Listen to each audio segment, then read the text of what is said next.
हालिया दिनों में बिकवाली की आंधी में निफ्टी डाउनसाइड सभी सपोर्ट तोड़ता जा रहा था। पिछले साल 27 सितंबर 2024 को 26,277.35 का रिकॉर्ड हाई छूने के बाद इस पर जो दबाव पड़ा उसके चलते टूटकर इस महीने की शुरुआत में ये 4 मार्च 2025 को 21,964.60 के लेवल तक आ गया, जो कि रिकॉर्ड हाई से 16.41% डाउनसाइड है। हालांकि फिर इसने संभलने की कोशिश की और अब तक 7.08% रिकवर होकर 23,519.35 पर आ गया, लेकिन अब भी रिकॉर्ड हाई से ये 10.50% डाउनसाइड है। 1 अप्रैल से नया वित्त वर्ष शुरू हो रहा है और नए वित्त वर्ष 2026 के पहले महीने की बात करें तो पिछले 10 साल के ट्रैक रिकॉर्ड को देखें तो पॉजिटिव सिग्नल मिल रहे हैं। भारी उठापटक के बाद आखिरकार घरेलू इक्विटी बेंचमार्क इंडेक्स निफ्टी इस वित्त वर्ष 2025 में ग्रीन जोन में बंद होने में सफल रहा।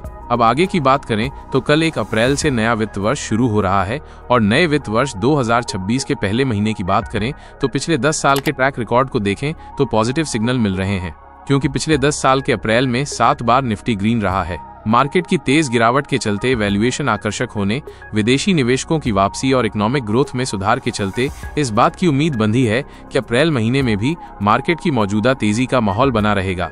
10 साल में ऐसा रहा निफ्टी 50 का परफॉर्मेंस। जेएम फाइनेंशियल की एक स्टडी के मुताबिक पिछले 10 साल के अप्रैल महीने में 7 बार निफ्टी 50 इंडेक्स ने औसतन 2.4% और मीडियन 1.3% रिटर्न दिया है। सिर्फ वर्ष 2015, वर्ष 2021 और वर्ष 2022 के अप्रैल में निफ्टी लाल रहा, जबकि वर्ष 2018 और वर्ष 2020 के अप्रैल में 5% के करीब तेजी रही। ब्रोडर मार्केट और सेक्टर वाइज क्या रहा है रुझान? 10 साल के 7 अप्रैल में निफ्टी ग्रीन रहा, लेकिन ब्रोडर मार्केट में तो माहौल और बढ़िया रहा। निफ्टी मिड कैप इंडेक्स 10 साल में 8 बार यानी निफ्टी के बराबर ही अप्रैल में ग्रीन रहा, लेकिन औसतन तेजी 4% और मीडियन रिटर्न 4.3% रहा।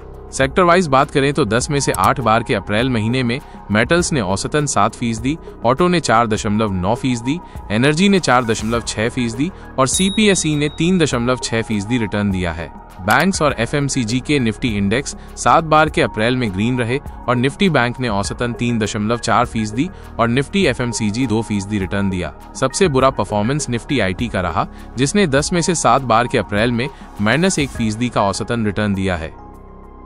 Daily market analysis, stock market prediction और निफ्टी बैंक निफ्टी के लॉन्ग टर्म व्यू के लिए चैनल को सब्सक्राइब करें। हम सिर्फ काम की बात करते हैं। धन्यवाद।